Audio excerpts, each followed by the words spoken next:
Oi, jogador. Acho que tá certo, cara. Igual o último O que tá acontecendo? Estamos tentando inventar desculpas para cancelar a festa nos bíceps. Preparado, jogador? Sim.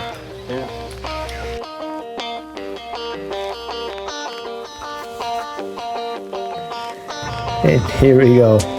After tossing around whether it was a good idea or not to go for the pitch, because the morning was quite cold, quite cloudy, and not very inviting, but we decided to go ahead.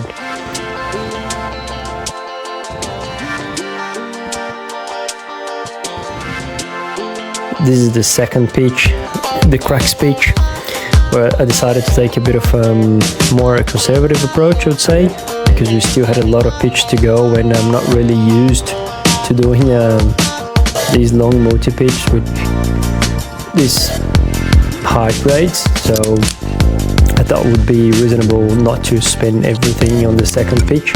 Ended up sitting in the cracks, but still had a lot of fun. And then George followed it and nearly sent the route clean, but ended up also falling just after the cracks.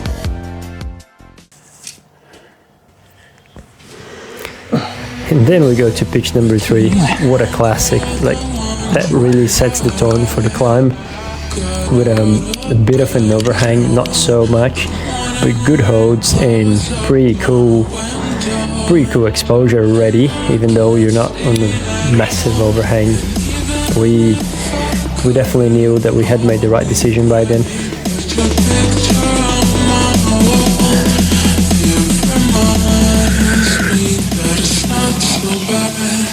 Parece que é boa, mas não é, pô.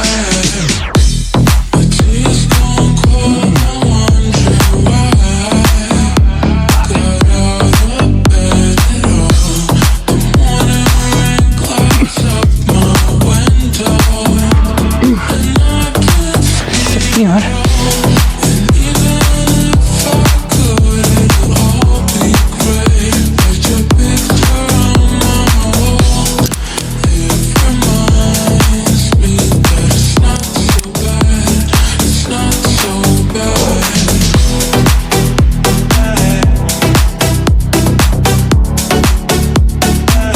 George fighting through on pitch number 3. He managed to get it together, went all the way through it. Pretty cool, like very, very nice to see him climbing and then be able to follow this incredible line.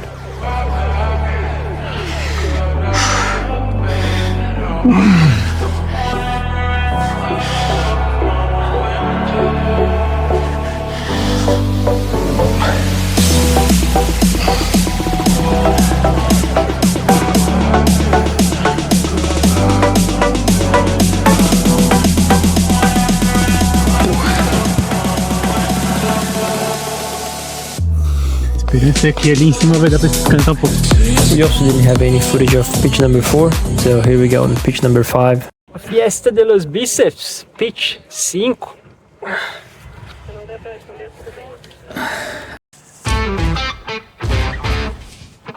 George leading the way on another 6C. On this pitch we could already feel the overhang, and we could definitely have a better idea of what was to come just ahead of us, which was pretty impressive and pretty unique and special, to be honest.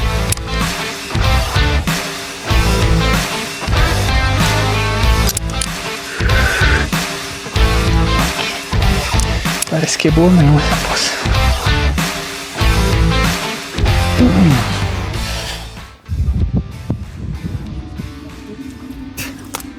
Tá demais.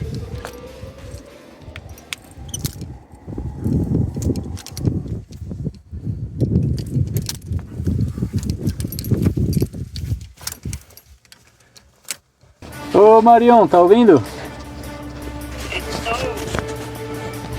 Eu perguntei se o Bruno estava descansando fazendo pitch. I think after pitch number 2, the pitch number 6 is what we're really excited for and scared at the same time. This is another 6C plus. which was a bit intimidating at the start, but then the climb is simply absolutely a classic. It's unbelievable to be climbing on such an overhang like that, 200 meters above the ground, and the moves, they just flow. The holds are all there. The pump really gets you after all that much climbing, and this is the most overhang part of the climb. This really cool heel hook move that you just feel like a hero up there.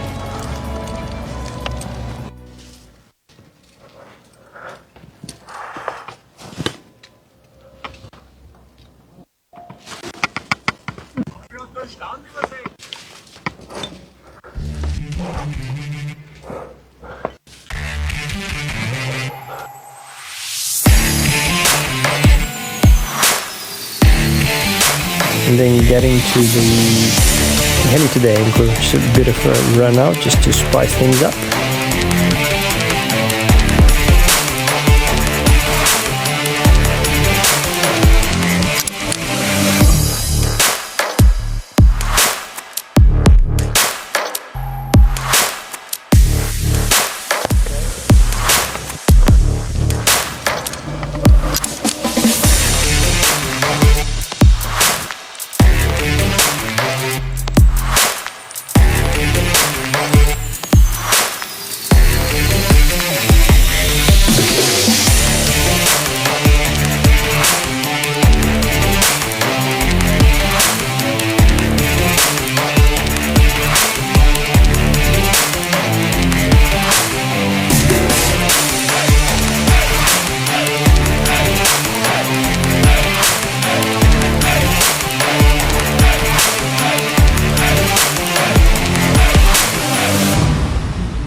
Jorge didn't want to lead pitch number 6, but to be very honest, I think seconding was pretty much the same, if not harder. So there he goes.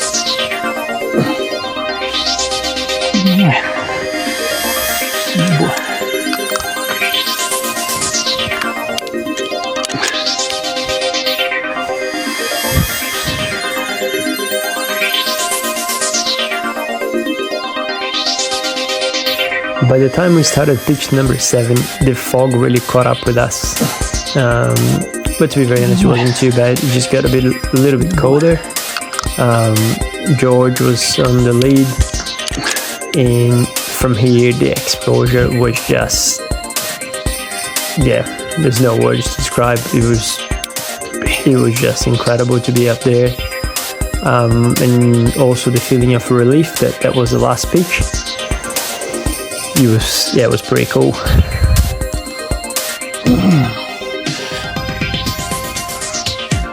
A little stitch up at the end where there's I wouldn't say it's a final climbing pitch, but there's a final 3 or 2 bolts for you to get out of the rock. So you get to the end of the last pitch and you're like, where do I go? So we'll wander around a little bit, not too much, like it's pretty clear. There's a boat maybe 5 or 6 meters after the last anchor, and then you find some anchors another 5 or 6 meters from there. Pretty walkable. You just gotta be careful, but you roped up anyway, so not too bad. Look at this fog. It's been 5 hours. Bruno and George are finishing La Fiesta del Bíceps, and they're not gonna see anything to go down. And we made it to the top.